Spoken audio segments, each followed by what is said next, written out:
తెలంగాణ నుంచి 8 మంది బీజేపీ ఎంపీలు ఉన్నారు. ఒకరు కేంద్ర మంత్రి, ఇంకొకరు కేంద్ర సహాయ మంత్రి ఉన్నారు.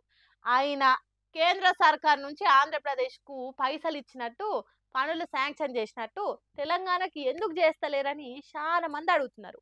ఆగో అందుకే తెలంగాణ ప్రజలు, మరీ ముఖ్యంగా తెల్లాపూర్ జనాలు ఎగిరి గంతేసే పని ఒకటి ప్రారంభం చేసిండ్రు. అదేందో ఒకసారి చూద్దాం పాండి వాళ్ళ.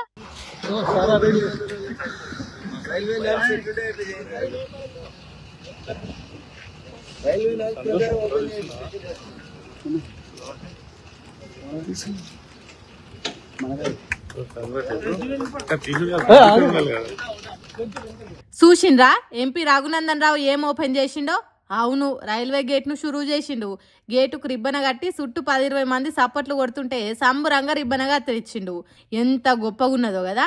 దీంతో పటాన్చెరు నియోజకవర్గంలో ఫుల్ డెవలప్మెంట్ ఉంటుంది. గేట్ పక్కకున్న భూములకు రెక్కలు వచ్చి రియల్ ఎస్టేట్ పెరుగుతుంది. గేట్ ఆపరేట్ చేసేదానికి చదువుకున్న పిల్లలకు ఉపాధి దొరుకుతుంది. ఈ గేటుతోని ఎన్నెన్నో లాభాలు జరుగుతాయి. అందుకే ఘనంగా కట్కనొత్తి గేటును షురూ చేసిండు. ఇక చెప్పుండ్రి బీజేపీ ఎంపీలు తెలంగాణకు నిధులు తేలేదని. ఇప్పుడు చెప్పుండ్రి ఆంధ్రాకి ఇచ్చినన్ని పైసలు తెలంగాణకి ఇయ్యలేదని. అక్కడ రాజధానికి పైసలు ఇస్తే ఇక్కడ రాజధానికి పక్కకున్న పటాన్చెరు ఏరియాలో రైల్వే గేట్ పెట్టించిండ్రు. ఇంతకంటే ఇంకా ఎక్కువ ఏం కావాలి? తెలంగాణకు బీజేపీ పార్టీలు ఇంతకంటే ఇంకెక్కువ ఏం చేయాలి? రైల్వే గేట్ కంటే పెద్ద ముచ్చట ఇంకేముంటుంది చెప్పుండ్రి. రైల్వే గేట్ అంటే చిన్న ముచ్చట్న, చిన్న కథ. అప్పట్లో కిషన్ రెడ్డి కరోనా టైంలో కోవిడ్ వారియర్ల కోసం కురుకురే ప్యాకెట్లు వంచిండు. మళ్ళోసారి కేంద్ర హోం సహాయ మంత్రి బండి సంజయ్ చౌరస్తాల పెట్టే ఎత్తు లైట్లను షురూ చేసిండు. ఎంత పెద్ద పెద్ద పనులో చూడుండ్రి బీజేపీలు చేస్తున్నాయి. ఇంత మంచిగా తెలంగాణకు నిధులు తెచ్చుకుంటా పనులు చేసుకుంటా ప్రారంభోత్సవాలు చేస్తున్నారు. ఇంతకంటే ఇంకేం కావాలి తెలంగాణకు? దీనికి సంబరపడి సంకలు గుద్దుకోవాలి కానీ ప్రతిసారి పాలమూరు రంగారెడ్డి ప్రాజెక్టుకు జాతీయ హోదా కావాలనుడు, హైదరాబాద్కు ఐటీఐఆర్ ఇయ్యలేదనుడు, ఇంకేదో అని అనుడు మంచిది కాదు. రైల్వే గేట్లు, కురుకురే ప్యాకెట్లు, చౌరస్తా లైట్ల కంటే ఎక్కువనా జాతీయ హోదాలు, ఐటీఐఆర్లు అన్నట్టు మాట్లాడుకుంటున్నారు పబ్లిక్. మరి ముందు ఇసొంటి అతి భారీ ప్రాజెక్టులు ఎన్నెన్ని తెస్తారో బీజేపీ పార్టీలు అనేది చూడాలి. కాంగ్రెస్ పార్టీలో ఎసొంటి కల్చర్ ఉన్నదో అసొంటి సాంప్రదాయాలే తెలంగాణ మొత్తంలో నడుస్తున్నాయి. కాంగ్రెస్ పార్టీలు వాళ్ళు స్టేజ్ల మీద కొట్టుకున్నట్టు ఆడోళ్ళు బస్సులలో కొట్టుకుంటున్నారు. ఆస్తుల కోసం అన్నదమ్ములు రెవెన్యూ ఆఫీసులలో కొట్టుకుంటున్నారు. ఇందిరా మిన్ల కోసం ఊర్లలో కొట్టుకుంటున్నారు. ఆఖరికి ఇక్కడ కూడా మొదలైన లొల్లిలు.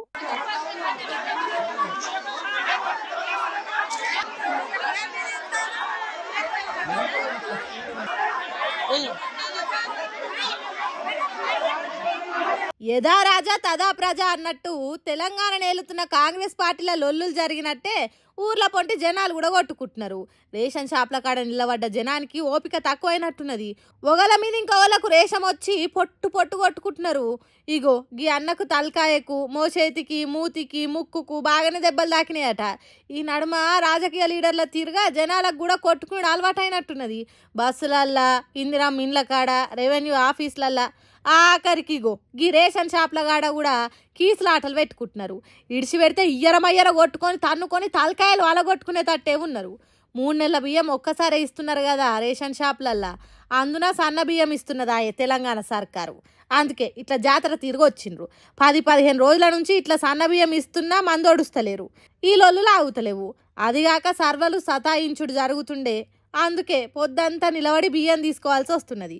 ఆ నిలబడు కొద్ది ఎటమటమైనా వెనకనున్నోళ్ళు నడుమిట్లకు వచ్చి సొచ్చినా, ఇప్పుడే వచ్చినోళ్ళు ముందటికి పోయి నిల్చున్నా కోపాలు పెద్ద పులికి వచ్చినట్టు వస్తున్నాయట. అందుకే ఇంత పెద్ద లొల్లిలు అవుతున్నాయి. అట్లనే జరిగిందట నిర్మల్ జిల్లా బైన్సా మండలం చూచుందనే ఊర్లే.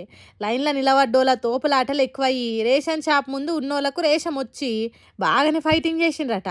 గోర్లతోని గీక్కున్నారట, సంచులు పట్టి గుంజుకున్నారట, గల్లాలు పట్టి గుద్దుకున్నారట. మరి ఆఖరికి ఇంటికి బియ్యం తీసుకుపోయినరో తీసుకోలేదో తెలియదు కానీ రేషన్ షాప్కి వచ్చి కయ్యం పెట్టుకొని కంతలు వాసే తట్టి చేసుకున్నారట. 3 నెలల బియ్యం చూడుర్రి ఎంత తిప్పలా పెడుతున్నదో తెలంగాణ పబ్లిక్ను. ఏం బాధపడకుండ్రి, ఎన్ని రోజులైనా బియ్యం ఇస్తాం, లాస్ట్ డేట్ అనేది ఏం లేదు అని సర్కార్ చెప్తలేదాయే.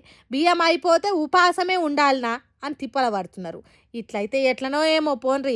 జర సర్కార్ దీని మీద ఏదైనా ఆలోచన చేసి పబ్లిక్కు జరంత అప్డేట్ ఇస్తే వాళ్ళు కూడా నిమ్మలం అవుతారు. గిసొంటి కొట్లాటలు కూడా తప్పుతాయి. ఏమంటారు?